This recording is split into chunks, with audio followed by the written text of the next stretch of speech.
Good morning. The 69th United Nations General Assembly convenes in New York this Tuesday with a high-profile conference focusing on North Korea's human rights to take place. The Marine boy Park Tae-hwan shakes off issues with sponsorships and gears up for the upcoming Asian Games. An exclusive one-on-one interview coming up.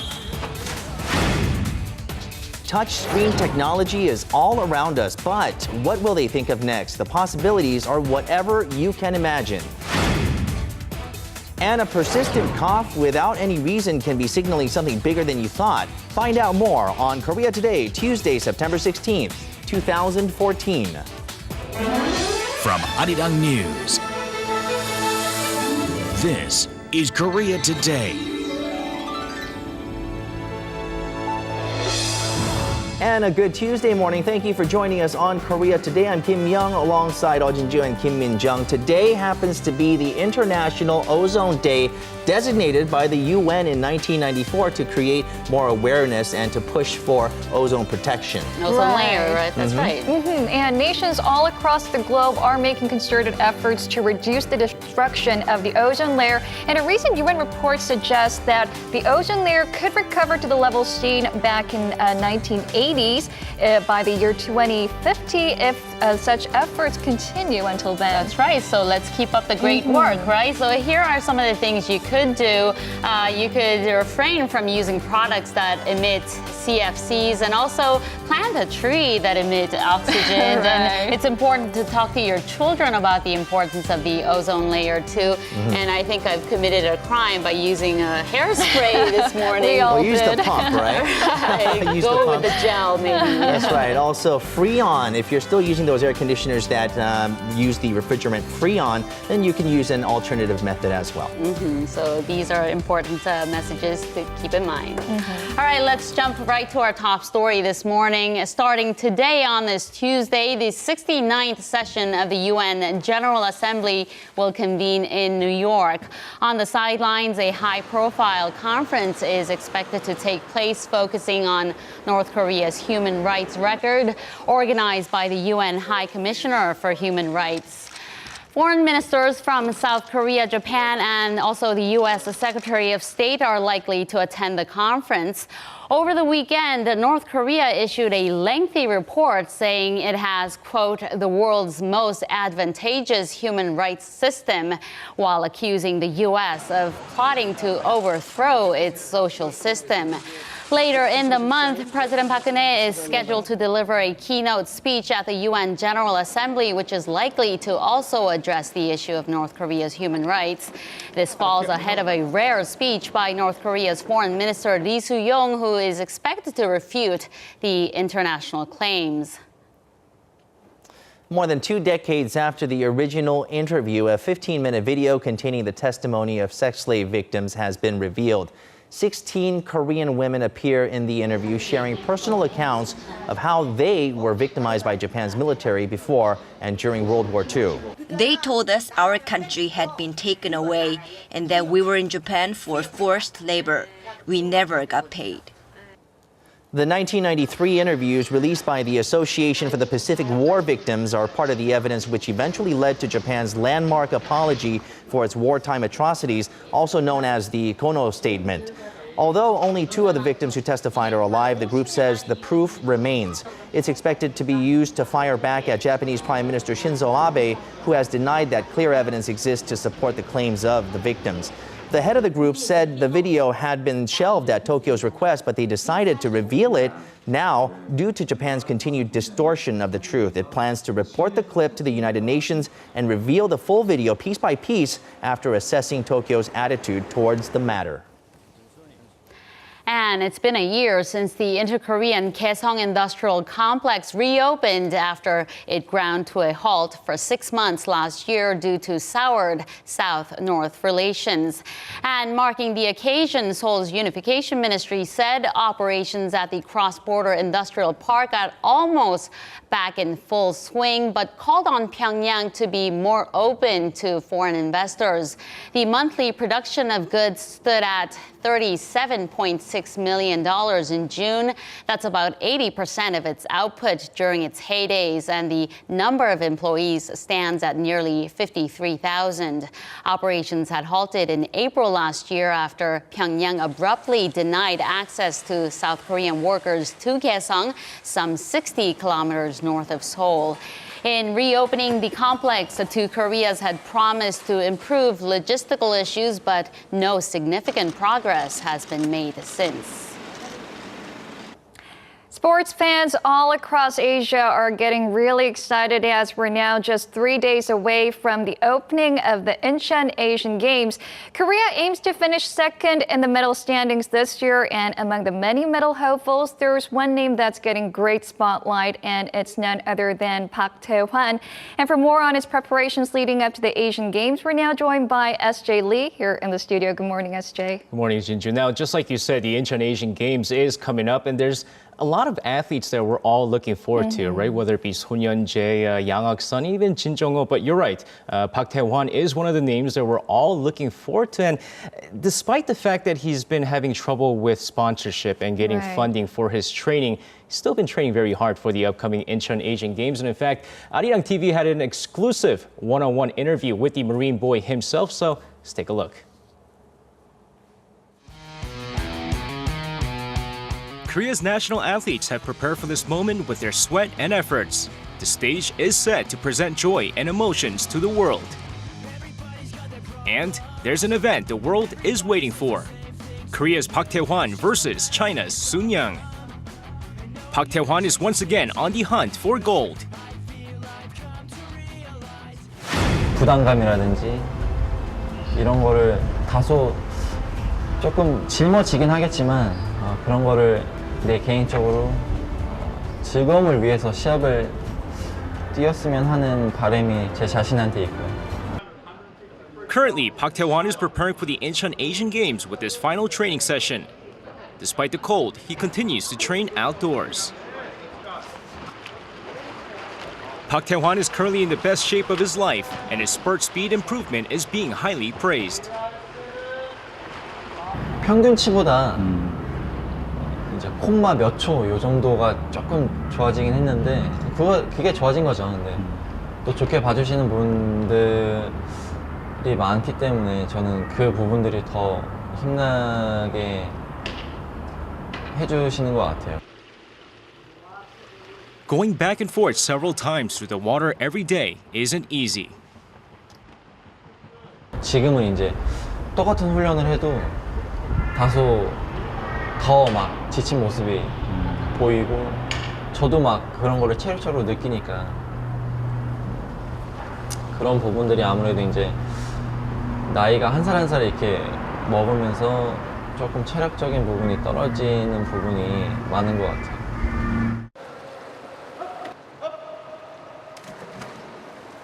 25 years is not a young age in swimming, but Park Tae-hwan continues to strive for the best. 사람들의 기대 심리나 뭔가 그 기대에 부응할 수 있는 기간은 사실 많이 남지 않았다고 생각을 해요. 이제 아시안 게임 이후에는 조금 즐겁게 하고 싶어요. He continues to dream high, higher than he's ever dreamt. Because of that dream, he doesn't quit.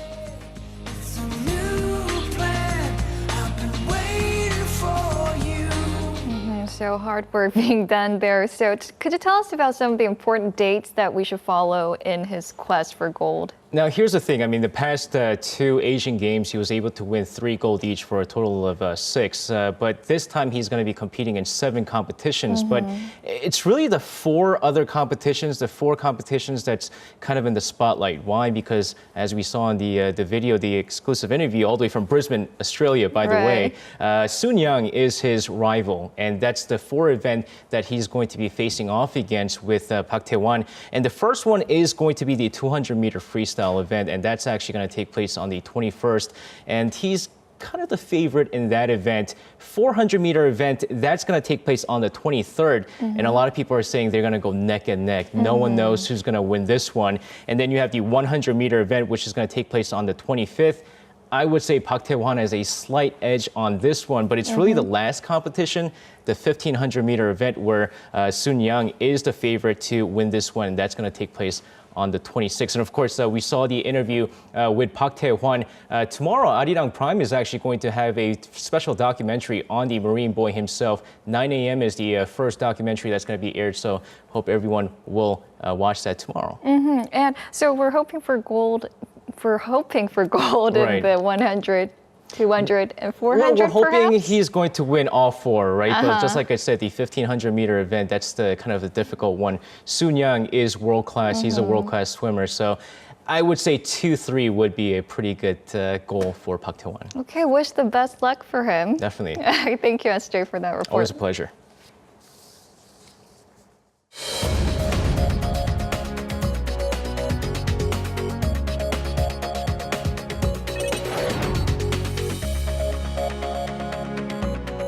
Good morning. It's time to run through the front pages of your newspapers. And the main story on all of our papers this morning is on yesterday's pledge by President Park Geun-hye to revitalize Korea's creative economy through innovation centers. So let's start with the Mail Business newspaper today. And we'll take a look at this image as well as the headline beneath. And the story is called Korea to Build Its Own Google Campus in 17 Cities and Provinces Nationwide. Now, yesterday, conglomerates including Samsung Group, Hyundai Motor, and LG Corporation, together with the government, jump-started a project to set up a Korean version of Google Campus, which is an operation launched by the U.S. tech giant to foster local startups. And here in the image is President Park Geun-hye attending the opening ceremony for the expansion of the Center for Creative Economy and Innovation in Daegu. Now, she said leaders will use this center as a catalyst to cultivate a creative economy ecosystem in the region. Now, President Park's creative economic drive calls for boosting the economy by turning creative ideas into real businesses through science and technology as well as information technology. And yesterday's pledge came 2 weeks after the government announced a plan to link the country's conglomerate to such innovation centers. So a total of 17 centers will open by 2015 to help the entrepreneurship of regional small and mid-sized venture firms through the cooperation of conglomerates, the central government, and the local governments. And going to some other domestic issues, here on 동아일보, the top headline. The title says dementia patients to shoulder $600 to $900 less in medicine a year. Now, starting next month, patients suffering from dementia here in Korea will have some of their burden lifted in regards to their medical costs, as related drug prices will drop by roughly $600 to $900 per year.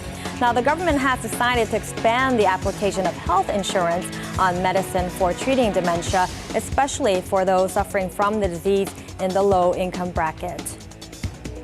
And next up, we have 조선일보 for a look at this headline towards the bottom close-up.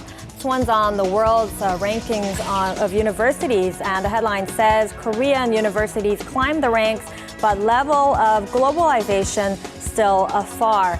And if you take a look at the sub-headline, 6 local universities were placed among the world's best 150 in the QS World University Rankings 2014. And if we briefly take a look at this list, MIT came first, and second on the list was the University of Cambridge. Now, meanwhile, if we look at the ones here at the bottom of the list, Seoul National University made it to 31st. Going up from 35th last year. Now, KAIST climbed to 51st, going up from 60th.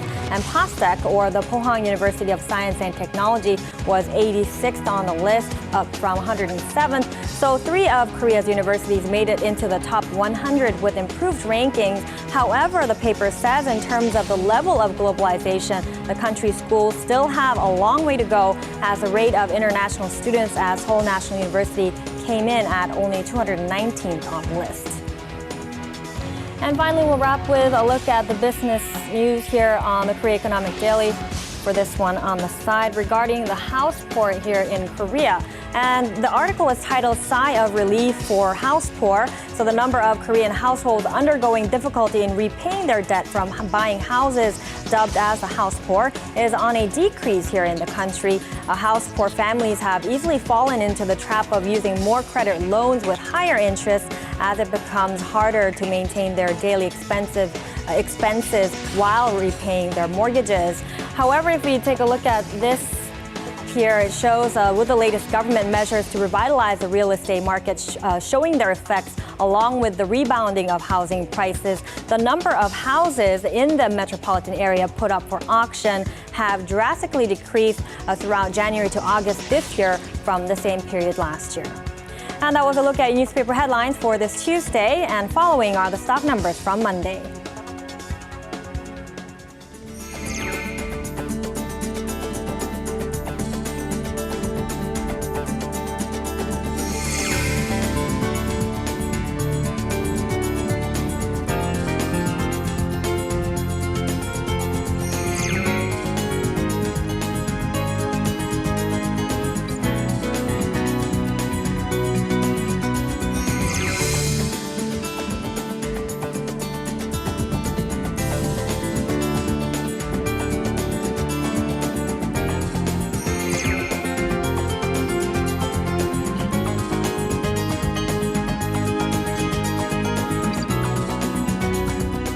So far this week, it's been comfortably warm during the daytime and rather frisky overnight temperatures. That's right. Beautiful weather. I just want to leave the studio and go outside. It's really that beautiful. It's the skies of autumn, right? That's right. For a closer look at today's weather conditions, we're joined by Chun Sung-cho from the Yangginjecheon stream, I believe. That's right. Yangginjecheon. Good morning, Good morning to you. Good morning, guys. I'm reporting live near the Yangginjecheon stream area. Yes, this morning we're starting off with beautiful weather outside.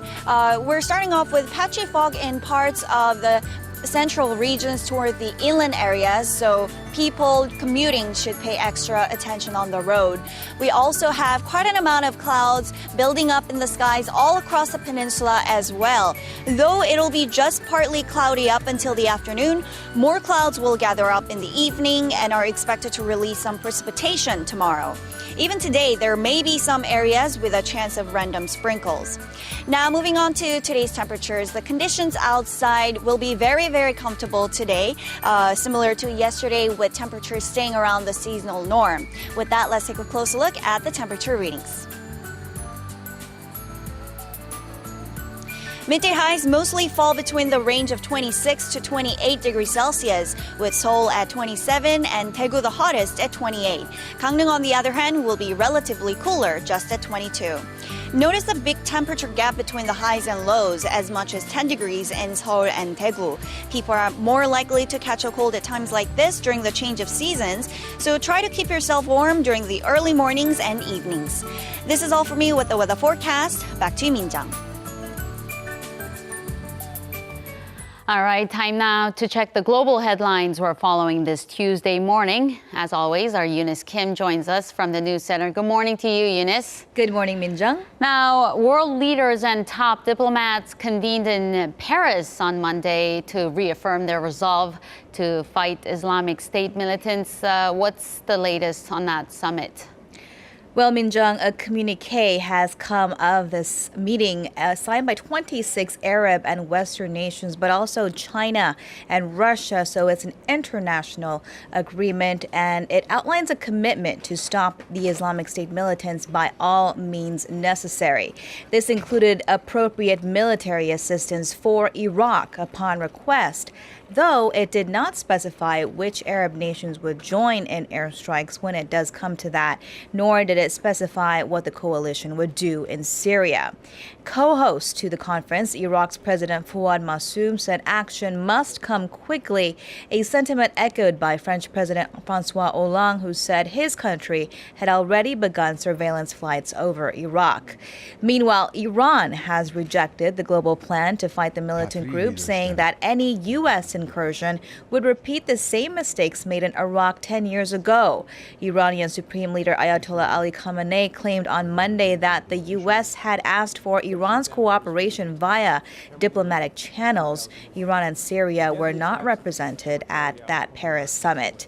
This as U.S. Attorney General Eric Holder announced a pilot program by its Justice Ministry to partner with local leaders to prevent American extremists from joining terrorist groups like the Islamic State.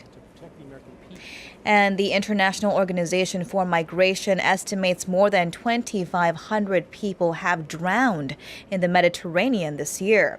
The group said just last week, some 500 migrants were feared dead after their ship was rammed by another boat near Malta, with survivors saying the boat bound for Egypt had been intentionally sunk by traffickers. The United Nations estimates more than 130,000 migrants arrived in Europe by sea this year. That's up from 80,000 last year, many of whom traveled from North Africa and the Middle East in overcrowded ships. And an earthquake of sorts is rumbling over in the United Kingdom. They are less than 3 days away from Scotland's referendum day, when Scots will vote yes or no to declaring independence from the UK. And in fact, if they vote yes, it would be history in the making for Scotland after 307 years as part of the United Kingdom. Both sides, the self-dubbed yes camp and the no camp, have been feverishly campaigning for their respective dispositions. And at the center of the no camp, that's no to the breakup, is Britain's own Prime Minister David Cameron, who warned of a painful divorce and not a mere trial separation. In his final pitch in Scotland, Prime Minister Cameron underlined the irreversible nature of the vote, that there would be no rerun if its 5 million strong citizens vote yes to the referendum on Thursday, as he tried to reason with Scots that any qualms they have with his government can be addressed and is temporary. That is, his government. Scotland has long wanted more representation and a louder voice in the union. Opinion polls on the referendum remains too close to call, and Queen Elizabeth II, who has distanced herself from the issue until now, broke her silence on Sunday and urged Scots to think very carefully about the future. Buckingham Palace clarified that the Queen remained neutral before Thursday's vote. And with that, we'll wrap your look at the global headlines we are following this morning. And still ahead, mobile phones, tablet devices, and even TV sets, all controlled with touchscreen technology, but it doesn't stop there. This hands-on technology continues to evolve, bringing users flexible touchscreens and touch technology that can be controlled, get this, without touch. And we will get a more up-close and personal look at those touch products in our program coming up later. But yesterday, on Monday, we spoke briefly about the Gwangju Biennale, which is ongoing. And our Im Yoon-hee joins us to give us the details on that this morning. Good morning. Good morning. So the art community is abuzz because of this Gwangju Biennale, which is finally here. Now, it has been dubbed by some as the most important contemporary art exhibition here in Asia, and it definitely is the largest in Korea. Now, this year is the 10th edition, and they've chosen a theme of burning down the house. And so take a look at some artists who are on fire with creativity. It's a rather odd scene. A jumble of horses, soldiers, and flags. American artist Edward Kienholz was a foundational installation artist, and this is one of his rare works, created with his wife Nancy. It's just one of the many meaningful and unique pieces to this year's Gwangju Biennale. Even though these works address political talk, spiritual talk, and social talk, they also satirize politics. The 10th edition of one of Korea's largest art gatherings has brought in some of the most abstract creations from all over the world, including Pakistani artist Huma Mulji's work that addresses the modern-day concerns of Pakistan. They all fall under the theme of burning down the house, which incorporates the idea of burning and transformation, and the process of finding hope amidst the ashes. And this year, artists utilize a range of different mediums and techniques to display this process of destruction and rebuilding. I was looking for a way to somehow unify the exhibition, and they proposed this wallpaper which has a pixelated smoke motif. It was an image that they downloaded from the internet. And though the artworks are united under a theme, each displays a flair of creativity and the extraordinary, as the Gwangju Biennale will remain open until next month for people from all over the country and the world to see what this year's artists have in store.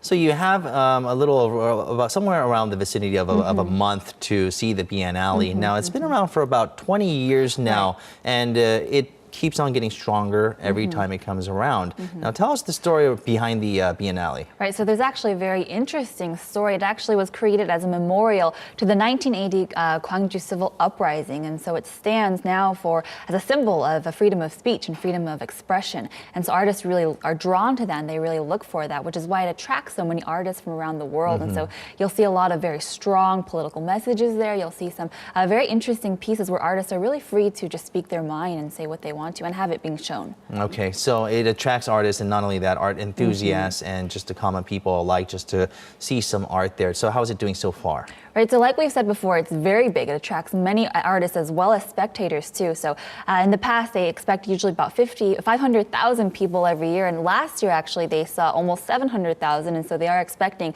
around that number again this year. And so that actually makes it bigger than some of the more legendary European biennales. And so people are very excited for this Gwangju Biennale. It's doing very well. And so this year, they have about 100 artists, over 400 pieces from all over the world. So you'll see some very interesting and a range of pieces from all over. Yeah, and while we were peeking at your report, we did see some powerful pieces. I mean, it did really leave that image just embedded in your head, right? But at the same time, I do understand that there were some controversial pieces. Of course, they all carry a message of some kind. So if you go there, you'll be greeted by the first piece, which is actually two very rusty, I guess they're called trailers. And if you look inside, you'll see barrels of bones. And so it's actually a little bit creepy, but they said these are actually the remnants of those who were murdered during the Korean War massacres. And so these are actually their real remnants, and so it's very powerful.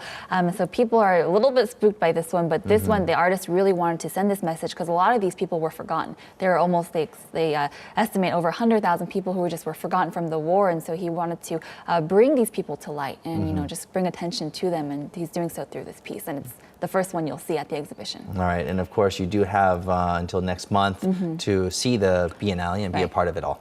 Thank you very much. Always a pleasure. All right, stay with us on Korea Today, because if you have chronic or reoccurring coughs, it might be a little more than what you think. It might be a simple cough, but at the same time, it may lead to something even bigger. Now, we'll find out more about this on Korea Today. It could be more than just bronchial asthma to even postnatal drip syndrome. We'll look at what a lasting cough could mean with a panel of experts helping us out.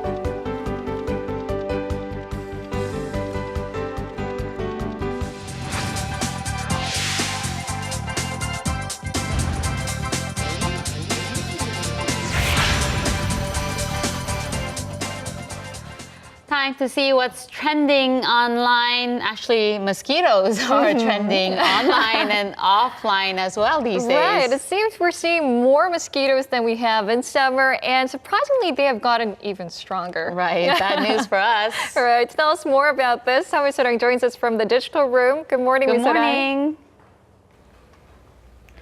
Good morning, guys. You know, I often thought that mosquito bites were more itchy and more noticeable during autumn compared to other seasons. Well, what do you know? There's actually a sound reason behind this. For one, in autumn, the humidity levels are lower and our skin is drier, so the same bite will actually itch more. In addition, the mosquitoes tend to suck in more blood compared to other seasons, meaning that each bite will sting more and leave a bigger bump. So guys, I guess it's still best to wear long sleeves and pants when you go outdoors in the evening. Moving on, Choi Min-jung, the second daughter of the SK Group CEO Park Tae-hwan, joins the Korea Naval Academy to begin her 11 weeks of training there. And according to the latest analysis by the Seoul City government, it's harder for women than men to find jobs, especially for those with a higher level of education. And scientists at the Seoul National University have come up with a more advanced way, a better way of producing hydrogen from water and sunlight. So let me show you a little video for background. Gold nanoparticles are added to water, which uses a UV rays and sunlight to produce bubbles of hydrogen gas. Now, this technology has been around for a while now, but the latest development that's causing quite a stir has two changes. One, it uses the visible spectrum of sunlight instead of the UV spectrum as the energy source. And two, it couples a semiconductor with the gold nanoparticles. In effect, 74 times more hydrogen is produced than the conventional method, meaning a possibility of mass production of hydrogen gas, which can then be used as an energy source. And lastly, there's a new eat snack in town at the Kaesong Industrial Complex. After they banned choco pie, one of North's favorite southern snacks several months ago, another chocolate-covered snack from Seoul, this tteokbokki pie that you see here, made from rice cake, is fast becoming the most popular snack at the complex. And with that, it's a wrap for today's edition of your Daily News Sum Up.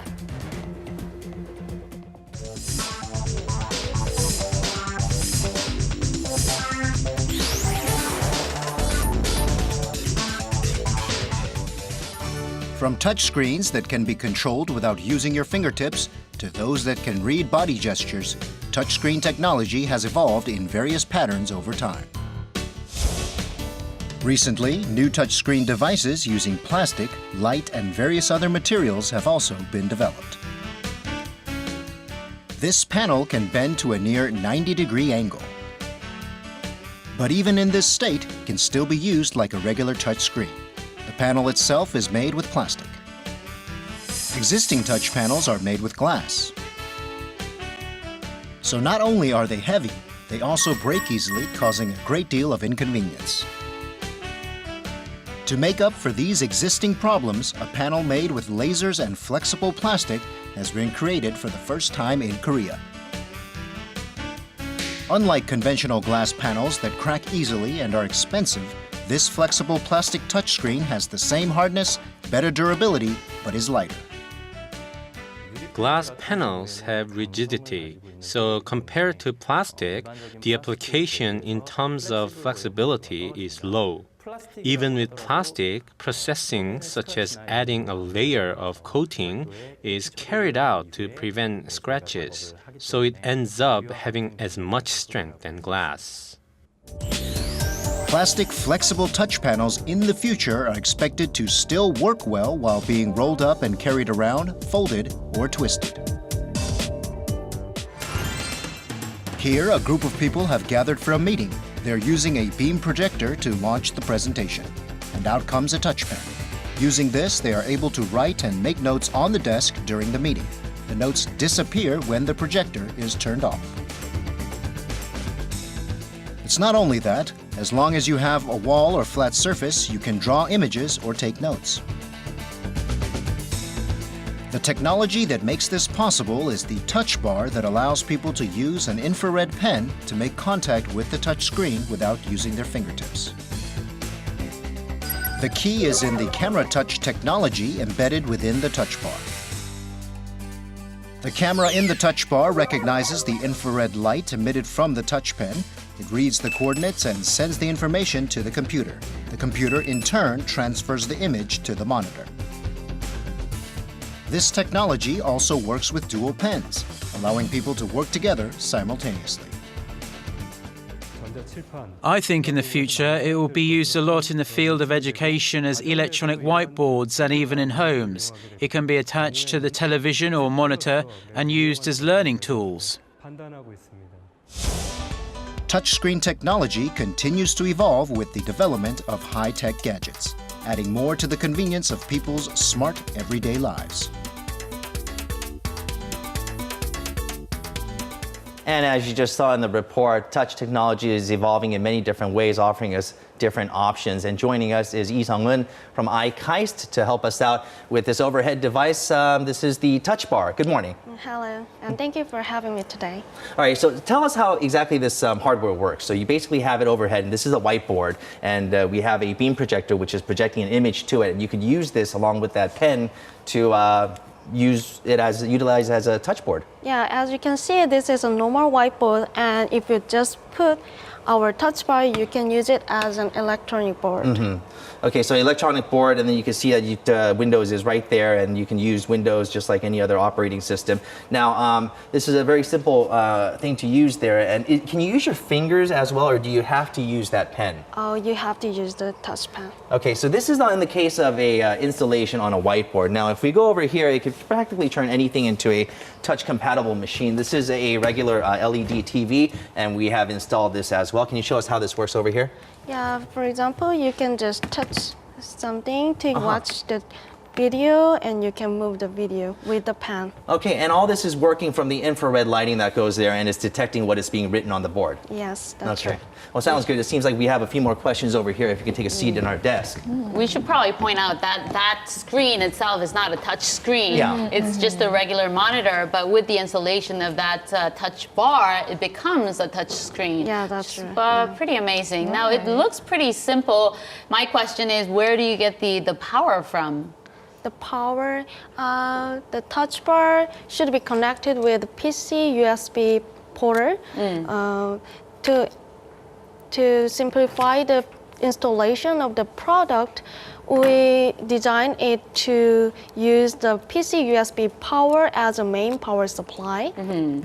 And it should be connected with USB port since it should interchange the data with PC. And regarding the size of the screen, how large of a screen can this touch bar cover in terms of inches, perhaps? Up to, for now, up to 72 inches is ready, and we are trying to increase it up to 100 inches. 100 inches. I think it is possible to increase as much as you can in the future. So the touch bar is currently being used in multiple places, but where do you see this technology being used? I could imagine a teaching tool or a presentation tool, but what else can you tell us about usage? For example, you can use a touch bar everywhere as you saw the video, but for example, in a general home, you can use it, you can just attach a touch bar on a PC monitor or TV monitor to use it as an education tool for both parents and their kids together. It can really be fun studying and playing with your kids using this touch board to study. And it doesn't even have to be like a fancy board. It could be Just it be a the blank white window, wall, maybe the right? wall, the wall, and it becomes a touch screen. Yes, pretty cool. Thank you so much for joining us and showing some cool stuff to us. Thank you. Okay, thank you.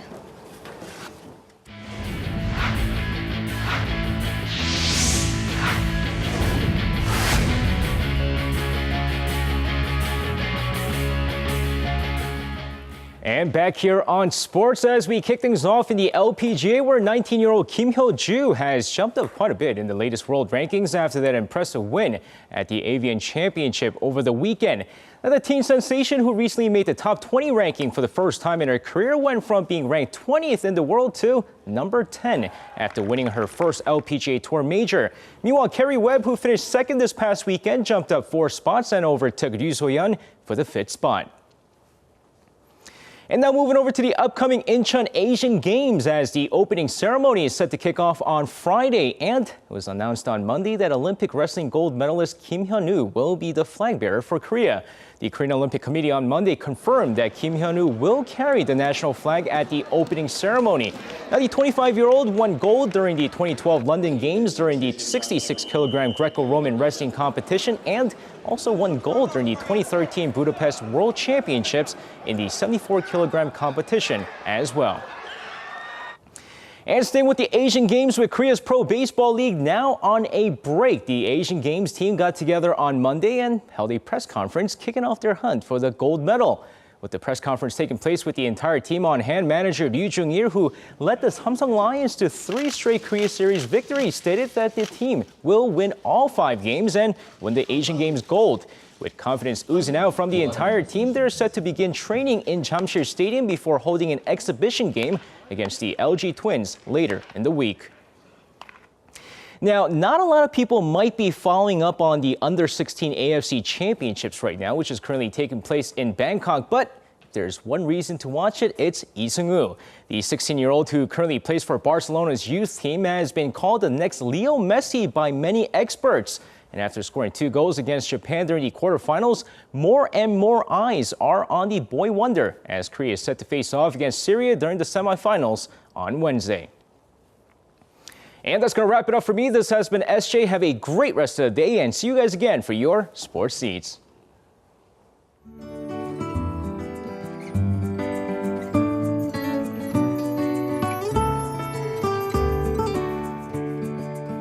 Be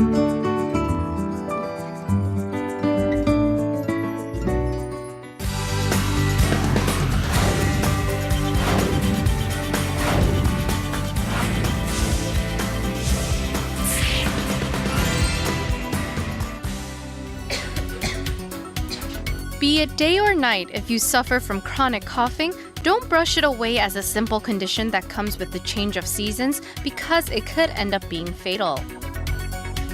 Coughs help prevent hazardous material from entering the airway and are a defense mechanism that clear the lungs and bronchial tubes. That's why they play a crucial role in maintaining your health. But if the condition persists for more than 3 weeks, then it is likely coming from chronic coughing as opposed to something like a simple cold. Some of the main causes are postnasal drip syndrome, which is when excess mucus in the nose runs down the throat, or bronchial asthma caused by pollen or dust mites that create an allergic response. And there's also gastroesophageal reflux disease, or GERD, that occurs when contents in the stomach or acid flows back into the food pipe. The nagging condition that seems like it will go away but persists. We get a closer look at chronic coughs. And to tell us more about this chronic coughing, we're now joined by Dr. Alice Hyung-Tan from Samsung Medical Center and Dr. Nam Dong-woo from Kyung University Korean Medicine Hospital. Welcome to the program. Good morning to both of you. Good morning. Good morning. Now, asthma as well as the gastroesophageal reflux syndrome or disease. Now, these can be causes of chronic coughs, but at the same time, I do understand that postnatal drip syndrome, that also could be the cause as well. Tell us a little bit more about this. Right, so postnasal drip is caused by excess of mucus that's being built up in the nose, throat, or the sinuses, and this then drains or drips in the back of the nose, and that's what postnasal means. This can trigger the cough reflex or sometimes cause a tickle that makes people want to constantly clear their throat. But this is more of a dry cough. I mean, this is more of a wet cough. It's different from a dry cough, right? It can be slightly productive. You can have some secretions. They tend to be worse in the morning or at night when someone's laying down. And we see a lot of smokers suffering from this chronic coughing. Of course, smoking is bad for your respiratory system, but what kind of particular condition caused this chronic coughing among smokers? Well, the chronic coughing of smokers may be associated with the medical conditions such as chronic bronchitis or chronic obstructive pulmonary diseases, or also known as COPD. Well, the smoking causes repeated inflammations in the pulmonary system and also destroys the lung cells. So it will cause breathing disorders and also chronic coughing. But many of these patients don't even know they have these medical conditions. So it is important for you to visit the doctor if you notice any related symptoms. I actually feel like an itching thing in my throat right now, actually, right when the seasons turned. But some people do go through that, I think, when the seasons do Especially turn. when you're on air and you have that urge to cough. You don't know. Right, you don't know whether to cough it out or just hold it in, So which is better. Right, well, so coughing is a natural reflex and it has a really important, vital protective mechanism. So in most cases, we encourage coughing. We tell patients to get rid of those secretions that may eventually lead to pneumonia. However, there are certain situations where we would want to suppress the cough, and that would include if the cough is so severe that it's actually disturbing the patient's sleep, or it's causing really severe chest wall pain, or if the cause of the cough itself is not related to keeping the airways clear, then we would want to suppress the cough using medications. Related to chest wall pain, cough is a very powerful explosion of air, and there have been cases of actual cracked ribs as a result of cough. And obviously in these cases, we would want to suppress the cough using medications. And so if you have really severe chest wall pain in one isolated area and it's worse when you're pressing in, and this has all occurred after vigorous coughing, you should ask your doctor to evaluate the possibility of a broken rib. Let me just add one more thing. You refrain from coughing when you're on air, or your producer will give you an earful, right? That's right. That's right. But how do you know when you get these coughs, and how do you tell the difference between a chronic cough or from coughs from a common cold? So a common cold, you'll have this usual procession of symptoms. So it'll start with, say, a sore throat. You may have a fever, and the cough usually goes away within 3 weeks. But a common cough will linger beyond 3 weeks, and you can have other symptoms related to reflux, such as heartburn, or allergic rhinitis, or postnasal drip. You may have a bad odor in the mouth or the nose. And so these are signals that maybe something else is going on. Okay, and we will take a closer look at some treatment options for persistent coughing.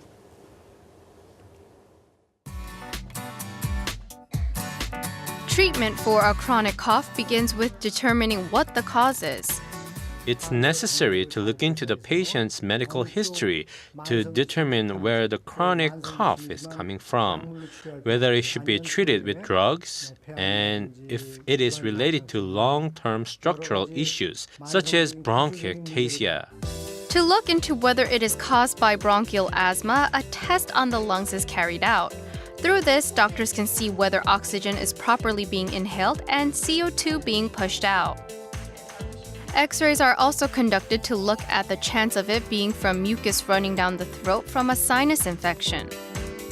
If the chronic cough is from asthma, a beta-adrenaline stimulant and steroids are administered to return the lungs to their original condition. But if it's from postnasal drip syndrome, patients are given antihistamines to relieve rhinitis. There are also gastroscope examinations for those who are suspected of having gastroesophageal reflux disease.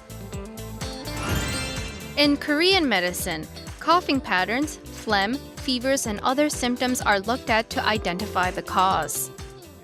In Korean medicine, we place a lot of importance on the overall state of the body. So even if other organs are not in good shape, it could lead to persistent coughing. This is why we take a holistic approach in identifying the cause of the cough. Acupuncture on related pressure points is conducted depending on what the cause is, and this, combined with herbal medicine, makes treatment more effective. If chronic coughing is from asthma, acupuncture is applied to points called 천택혈 and 공채혈 in order to eliminate inflammation in the bronchial tubes and also enhance the immune system in the lungs.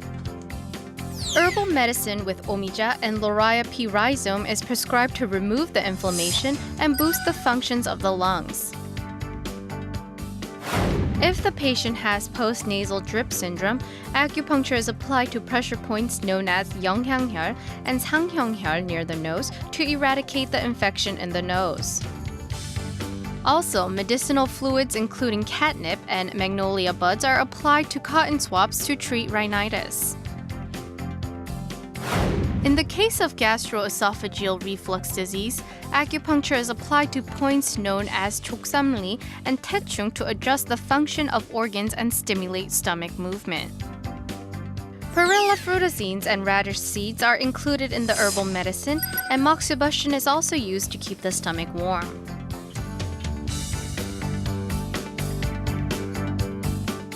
So some different ways of treating it. Now, postnasal drip syndrome is one of the most common causes. So is there a way to prevent from, I guess, getting it before you need medical assistance? I think she should answer that.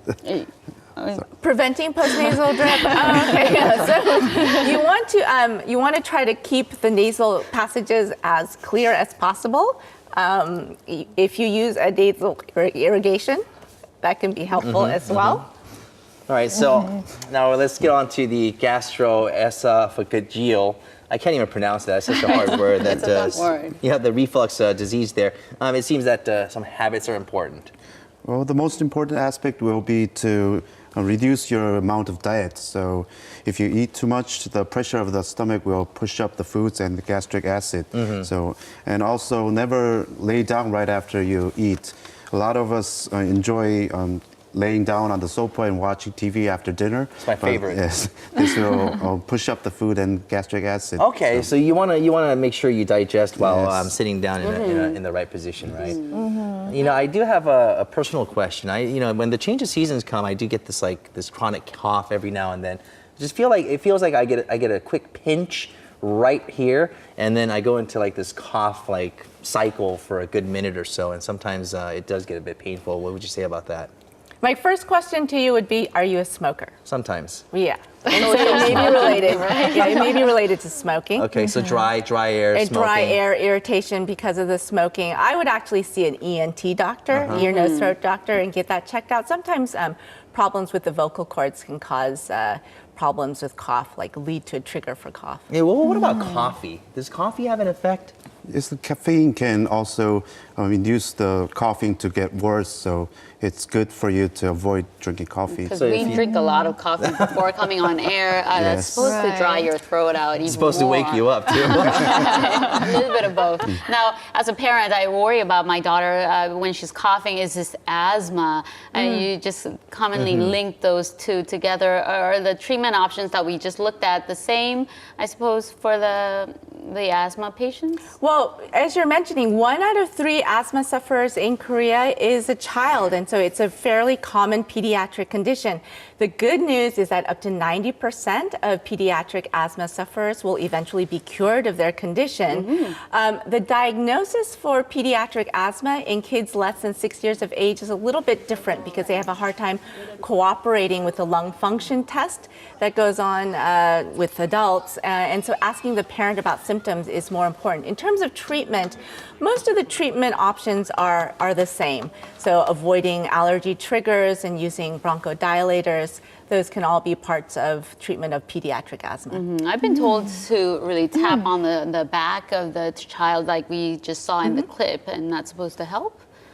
That can help with coughing. We also encourage patients to actually push in on their stomach or use a pillow to push on the stomach, and that helps increase the intrathoracic or chest pressure, and that could actually help with coughing. We tell that to patients who are in the hospital to do that. Support their abdominal wall. And especially in these time of transition of season, many people suffer from coughing. So are there any daily tips we can use at home or at work to stop coughing or to reduce coughing? Right, so if you have a chronic cough that seems to be related to the change of seasons, that may signal allergic rhinitis or asthma.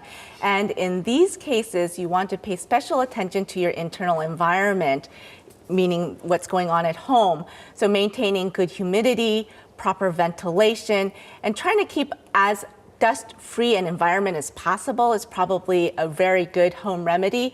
Also, you want to cleanse the nose, the nasal passages using warm saline solution, and you can use something called a neti pot or other nasal irrigation device to help with that.